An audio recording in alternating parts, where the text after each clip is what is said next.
Assalomu alaykum aziz tinglovchi. Allohning karami va mo'jizalari ko'pligiga yana bir bor amin bo'lsangiz, bugungi hikoyadan o'zingiz xulosa chiqarib oling.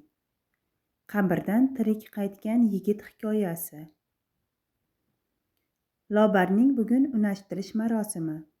Kuyov tomondan savat ko'targan ayollar juda xursand kirib kelishdi. Chunki Lobar chiroyli va o'ta odobli qiz edi. Doim ro'moli boshidan tushmagan, oilada katta farzand bo'lgani uchun hamma uy ishlarini bemalol uddalar edi. Oilasi ham havas qilsa arzugidek.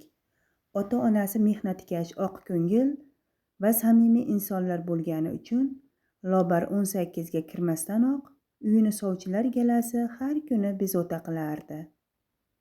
Bu turishda kimdir qizni ilib ketmasidan tezroq harakat qilishni o'ylagan Jasurning halovati yo'qoldi. Jasur oilada 8-farzand bo'lgani uchun uning onasi kelin tanlash borasida ancha tajribali va kenja o'g'liga o'zi yoqtirgan qizini olib berishga rozi edi. Onasi unga: "Bolam, sen ham akalaring kabi baxtli bo'lsang, dadangning ham ruhi shod bo'lardi. Rahmatlik sening to'yingni ko'rmasdan ketdi. Mana bugun o'zi ko'ngil qo'ygan Lobarxonga unashtirildi. 2 yosh uzukka ko'z qo'ygandek bir-biriga munosib va ular juda baxtli edi. Bu yoshlar to'y kunini chamasi 8 oy kutishi kerak bo'ladi. Chunki Lobarning dadasi Rossiya davlatiga ishlash uchun ketgan. Kuzning oxiriga kelishini aytgan edi. Otasi Jasurni oilasini yaxshi tanigani uchun uzoqdan turib unashtiruv marosimiga rozilik berdi. Lobarning otasi Jasurni ko'p marta sinagan. Uning qo'li gul svarchik ham elektrik hunari borligidan xabardor edi.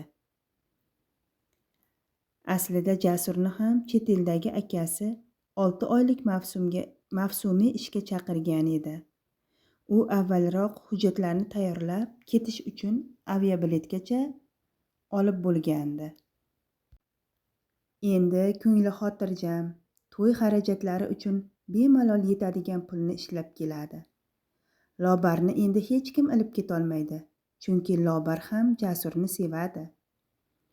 Jasur Lobarga atab olgan uzukni taqib qo'yish uchun uchrashuv uyushtirdi.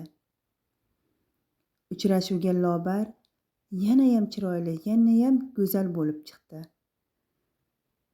Jasur uning go'zalligiga mahliyo bo'lib gap boshladi. Bir haftadan so'ng men akamni oldiga ishlash uchun uchib ketyapman. Qaytgunimcha telefonda gaplashib turamiz, dedi Jasur. Voy, buncha darrov ketaman deysiz. U yerlar sovuq emasmikan? O'zingizni men uchun ham ehtiyot qiling, dedi Lobar nozlanib. Sizdan xavotir olaman. Kasbingiz ham xavfli. Doim to'k bilan ishlaysiz, dedi. Jasurga esa bu gaplar yoqib ketdi. Xavotirlanma. Sen uchun chet el tugul go'rdan ham tirik qaytaman. Va biz bir umr baxtli bo'lamiz, Xudo xohlasa. Yana ozgina sabr qilsak bo'ldi, deb xayrlashdi. Jasur xayolida 7-osmonda uchayapti. Baxti to'la to'kis, hammaning roziligi bilan boshlanyapti. Yurgan yo'lida ich-ichidan sevinib, qo'shiq hirgoyi qilar. Ba'zan jilmayganini o'zi sezmasa-da, yon atrofdagilar payqab qolardi. Allohga behisob shukronalar aytib, 5 mahal namozni ham kanda qilmasdi. Oyijon, ketishimga 1 hafta bor.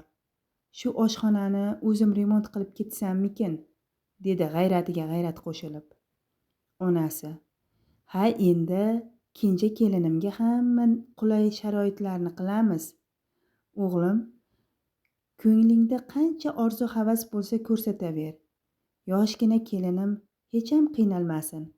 Menga kelin bo'lganidan xursand bo'lib yursin", dedi. Endiyam Jasurning kuchiga kuch qo'shilib ketdi. Bor mehri bilan kattagina oshxonani butunlay boshqacha fasonda remont qilishni rejalashtirdi. Bahor havosi bo'lgani uchun kun bo'yi tinmay yomg'ir quydi. Jasur kechki ovqatdan so'ng uyqusi kelmay yana remont ishlarini davom ettirdi. Devorlarni shuvog'ini ko'chirdi. Oshxona mebeli qayerga o'rnatilishini, ariston, gaz plitasi va pech, artezan tashlamasi, hammasini o'zi montaj qildi. Hali ham shirin xayollar qamrovida edi. Xayol bilan uzilgan tok simini ushlab yubordi va shu lahzada yerga gursillab yiqildi. Bir zumda Jasurning xonadoni qiyomatga aylandi. Soat esa tungi 1:30lar edi. Ertasi kuni qishloqda uning xonadonida ta'ziya o'qildi. Qoshlari bir-biriga tutashgan, bo'ylari baland, xuddi turk seriallaridagi yigitlarga o'xshab soqollari chizilgan Jasurni qabrga qo'yib kelishdi. Chet eldan yetib kelgan Mavlon juda norozi ohangda: "Meni kelishimni kutmay chiqarvordilaringmi?" deb dod soldi. Axir u ota o'rnidagi to'ng'ich aka edi-da. "Chimildiqni ko'rolmagan bolam, yerlarga yetildingmi bolam?" deya onasini tinkasi quridi. Oradan bir kun o'tib, Lobar onasi, xolasi va ammasi bilan Jasurning oilasiga ta'ziya bildirish uchun kelganda, onasining holatini ko'rishga hech kimni bardoshi yetmasdi. Lobarni quchoqlab dod degan ona: "Qizim jonim, seni olib qolishga imkonim yo'q endi. Menga kelin bo'lmasdan uyimdan chiqib ketasanmi? Qilgan sarpolarimga mingdan ming roziman. Chiroyli qilib kiyib yurgin", dedi-yu boshqa gapira olmadi. Lobar shunda Jasur bergan tilla uzukni yechib, onaga tutqazmoqchi ediki, kimdir qo'lini siltab itargandek bo'ldi.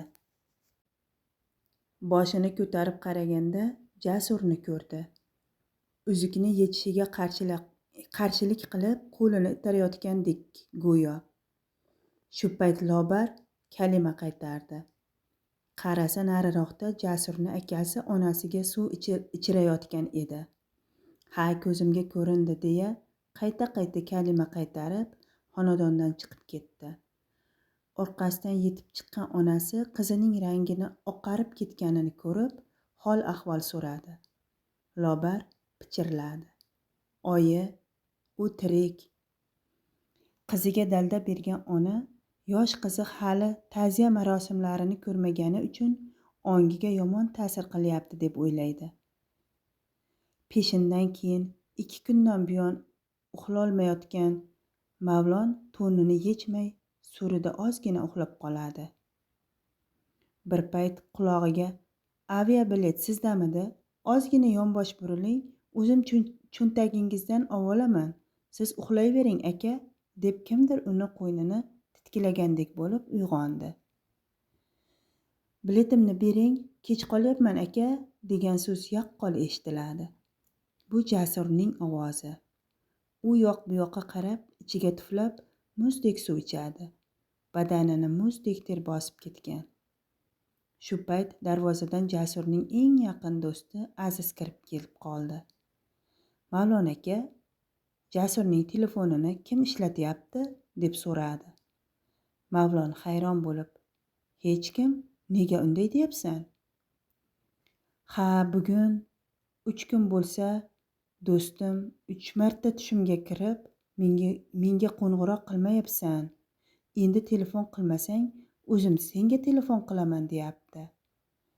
Mavlon hali cho'ntagidan biletimni ovolay degan ovoz uzoqlashmasdan endi bu gap. U Azizga o'zining tushini aytib, uyg'onganda cho'ntagidagi narsalar xuddi birov titkilagandek sochilib yotganini aytadi. Ikkalasi birga domlaga borib o'qitvordi. Ko'ngillari ozgina taskin topgandek bo'ldi.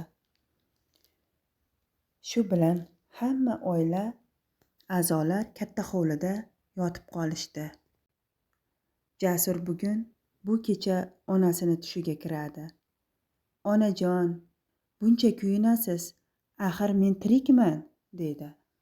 Ertalab ona hamma o'g'illariga, qizlariga shuni aytadi. Mavlon endi Aziz bilan qabristonga borib Qur'on tilovat qilishga kirishganida qabrdan bo'g'ilib baqirgan ovoz eshitiladi.